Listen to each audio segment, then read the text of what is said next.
Hey guys, welcome back to my YouTube channel The Medico's World and I am your mentor Rupali Sharma. तो students, आज हम class 12th के अंदर एक नया चैप्टर शुरू करेंगे जो है reproductive health. Totally NCERT based series है, टोटली ट्रस्टेड सीरीज़ है। So let's get started. देखो, you have learn about human reproductive system and its function in chapter 2। हम लोग पढ़ चुके हैं। Now let's discuss a closely related topic reproductive health. यहाँ पे चैप्टर 3 आएगा, ह्यूमन रिप्रोडक्शन वाला। What do we understand by this term? The term simply refers to healthy reproductive organs with normal function. Reproductive health क्या है कि जब हमारे जो ऑर्गन्स हैं वो नॉर्मल फंक्शन कर रहे हैं तो हम क्या बोलेंगे कि हेल्दी रिप्रोडक्टिव ऑर्गन्स हैं हमारे। However, it has a broader perspective and includes the emotional and social aspect of reproduction. According to the WHO World Health Organization, reproductive health means reproductive health की क्या definition होगी? देखो, a total well-being in all aspects of reproduction. It means physical, emotional, behavioral and social. Therefore, a society with people having physically and functionally normal reproductive organs and normal emotional and behavioral interaction among them in all sex related aspect might be called reproductively healthy. Why is it significant to maintain reproductive health and what are the methods taken up to achieve it? Let's examine them. अब देखो, reproductive health क्या होगी यहाँ पे कि total wellbeing होना चाहिए। सिर्फ ये नहीं कि तुम्हारे फिजिकली तुम लोग दिख रहे हो कि हाँ तुम्हें कोई बीमारी नहीं है, तुम्हारे रिप्रोडक्टिव ऑर्गन अच्छे से काम कर रहे हैं तो तुम सेक्सुअल इंटरकोर्स कर लो। नहीं, तुम लोग इमोशनली भी, बिहेवियरली भी और सोशली भी और फिजिकली चारों तरीके से क्या होने चाहिए? हेल्दी होने चाहिए। सोसाइटी के साथ भी तुम्हारे अच्छे रिलेशंस होने चाहिए, बिहेवियर भी अच्छा होना चाहिए तुम लोगों का, इमोशनली भी तुम लोग मेंटली स्टेबल होने चाहिए और फिजिकली तो हेल्दी होने ही चाहिए। तो उसको हम क्या बोलेंगे ऐसे ऑर्गेनिज्म को कि वो रिप्रोडक्टिवली हेल्दी है। फिर देखो, reproductive health problems and strategies. India was amongst the first countries in the world to initiate action plan and program at a national level to attain total reproductive health as a social goal. India क्या थी? First country थी, among the first countries, जो first countries थी ना जिन्होंने initiate किया था action plans को और प्रोग्राम्स को नेशनल लेवल पे क्या अटेन करने के लिए? रिप्रोडक्टिव हेल्थ को। तो इंडिया भी उनमें से एक कंट्री थी। This programme called family planning were initiated in 1951। ये जितनी भी डेट्स आएंगी ना इसमें बहुत इंपॉर्टेंट है और ये स्पेशली 1951 वाली तो पूछी ही जाती है कि फैमिली प्लानिंग कब स्टार्ट हुई थी, या फिर ऐसे कर देते हैं अर्ली 1950s, ऐसे भी आ सकते हैं। And were periodically assessed over the past decade. Improved programmes covering wider reproduction related areas are currently in operation under the popular name reproductive and child health care programmes, RCH, reproductive and child health care programmes.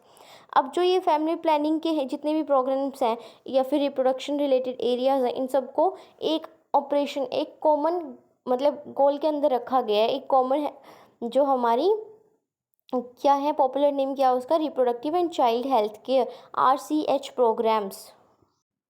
Creating awareness among people about various reproduction related aspects and providing facilities and support for building up a reproductively healthy society are the major tasks under these program. इनके अंदर क्या क्या major task थी कि awareness create करनी है हम लोगों को लोगों के प्रति, और reproduction related aspect facilities provide करनी है, बिल्ड करना है एक रिप्रोडक्टिवली हेल्दी सोसाइटी को। ये सब इसके अंडर आते हैं प्रोग्राम्स के। With the help of audio visual and the print media. एक बार तुम ये वाला पैराग्राफ कंप्लीट रीड करोगे, इसमें ऐसा कुछ भी इतना ज़्यादा मतलब डिफ़िकल्ट नहीं है। एक बार तुम लोग रीड करना कि रिप्रोडक्टिव हेल्थ को कैसे मेंटेन कर सकते हैं, वही बताया हुआ है कि फ्रेंड्स से, फैमिली से, टीचर से, इन सब से क्या करना, या क्लोज रिलेटिव से डिस्कस करना, सेक्स एजुकेशन देना स्कूल में, ये सब है। हम लोग यहाँ से करते हैं डायरेक्ट। यहाँ से देखते हैं नेक्स्ट पैराग्राफ से।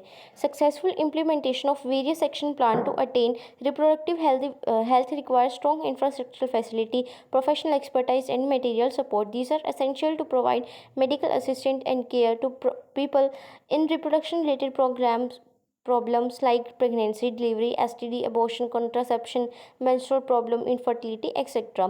Implementation of better technique and new strategies from time to time are also required to provide more efficient care and assistance to people. अब देखो, अगर इसमें से कुछ भी समझना है ना ऊपर वाले में से, एक बार कमेंट कर देना तुम लोग, मैं पक्का बता दूंगी।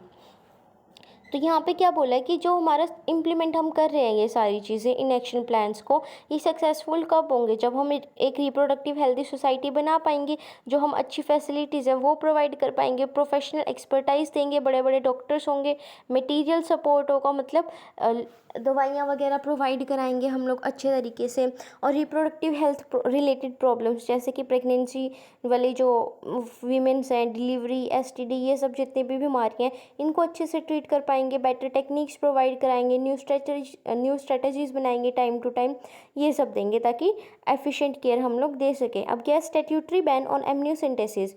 एमनियोसेंटेसिस क्या होता है कि जो हमारा फीटस होता है ना, उसके अंदर हम स्टार्टिंग के टाइम में ही फर्स्ट ट्राइमेस्टर के अंदर ही हम लोग क्या करते हैं, मतलब ट्राइमेस्टर भी क्या, कुछ मतलब एक फर्स्ट 16 to 20 वीक्स के अंदर कराना होता है ये। तो उसमें क्या करते हैं हम लोग, जो एमनियन फ्लूइड पढ़ा है ना तुम लोगों ने, एमनियोटिक फ्लूइड, वो लेते हैं बेबी का। क्यों? क्योंकि उसके अंदर बेबी के क्या प्रेजेंट होते हैं, यूरिन वगैरह या जितना भी मतलब वेस्ट है वो प्रेजेंट होगा, बेबी के हेयर सेल्स प्रेजेंट होंगे, मतलब और भी बहुत सारे सेल्स प्रेजेंट होते हैं। तो उससे हम लोग क्या आइडेंटिफाई कर सकते हैं कि जो वो बेबी है, मतलब जो फीटस है हमारा, वो मेल है या फीमेल है। क्योंकि कई लोग क्या करते हैं, ऐसे गर्ल्स को प्रेफर नहीं करते ना कि गर्ल्स नहीं होनी चाहिए, हमें तो लड़का ही चाहिए, ऐसे बोलते हैं। तो फिर उन लोगों के लिए मतलब वो चीज़ करते हैं वो लोग, जिससे उन लोगों को अगर पता लगे कि हाँ फीमेल है वुम्ब के अंदर, तो क्या करा देंगे वो लोग, फीमेल फोर्टिसाइड करा देते हैं, मार देते हैं लड़कियों को वुम्ब के अंदर ही। तो इसलिए, लेकिन इसको अब क्या कर दिया, बैन कर दिया, statutory ban on amniocentesis for sex determination के लिए, to legally check increasing menace of female foeticides, massive child immunization, etc. are some programs that merit mention in this connection. In amniocentesis, some of the amniotic fluid of the developing fetus is taken to analyze the fetal cells and dissolved substances. वही बात आ गई ना, this procedure is use to test for the presence of certain genetic disorder. लेकिन इसको करते तो किस लिए थे, जेनेटिक डिसऑर्डर के लिए, लेकिन लोगों ने तो इसको गलत तरीके से अपनाया ना, उन लोगों ने फिटिसाइड के लिए यूज़ किया। अब लेकिन डॉक्टर्स किस लिए करना चाहते थे इसको, जेनेटिक डिसऑर्डर के लिए, जैसे कि Down syndrome, haemophilia, sickle cell anaemia, ताकि पता लग जाए कि बच्चे को अगर कोई ज़्यादा बड़ी बीमारी है पहले ही, कि हम लोगों को पता है कि वो आगे जाके सर्वाइव नहीं कर पाएगा, तो फिर हम क्या करेंगे, मतलब उसी टाइम पे बता देंगे ना फैमिली वालों को कि आगे क्या करना है।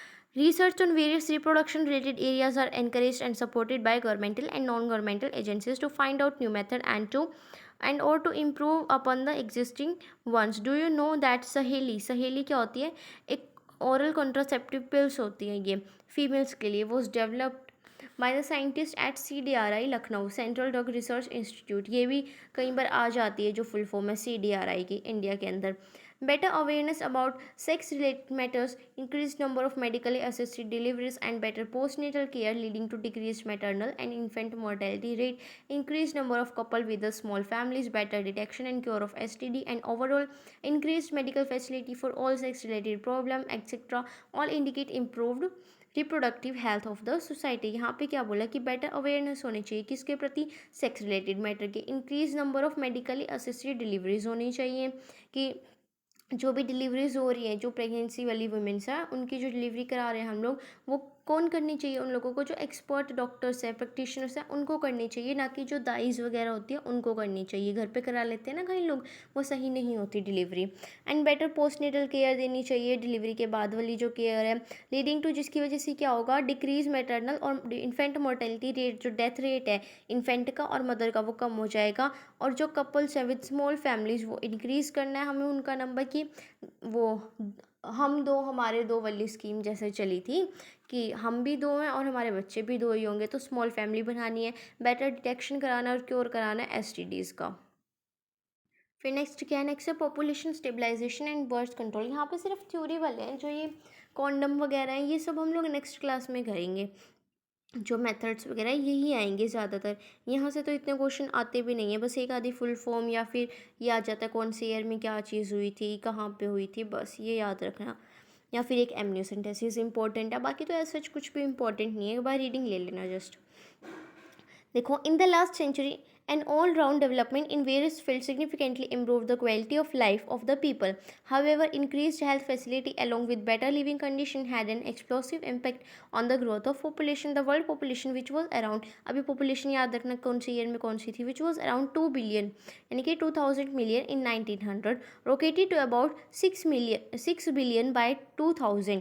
देखो 1900 में कितनी थी 2 बिलियन, और 2000 में कितनी हो गई हमारी, सीधा 6 मिलियन हो गई, और 2011 में कितनी हो गई 7.2 बिलियन।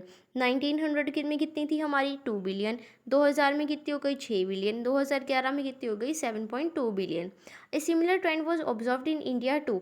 ये तो वर्ल्ड की पॉपुलेशन है, इंडिया के अंदर क्या था, are population which was approximately 350 million at the time of independence, यानी कि 1947 के टाइम पे कितनी थी 350 मिलियन, और कितनी हो गई 1 बिलियन हो गई 2000 के अंदर, क्रॉस्ड 1.2 बिलियन इन मे 2011, और 2011 में कितनी होगी हमारी 1.2 बिलियन हो गई।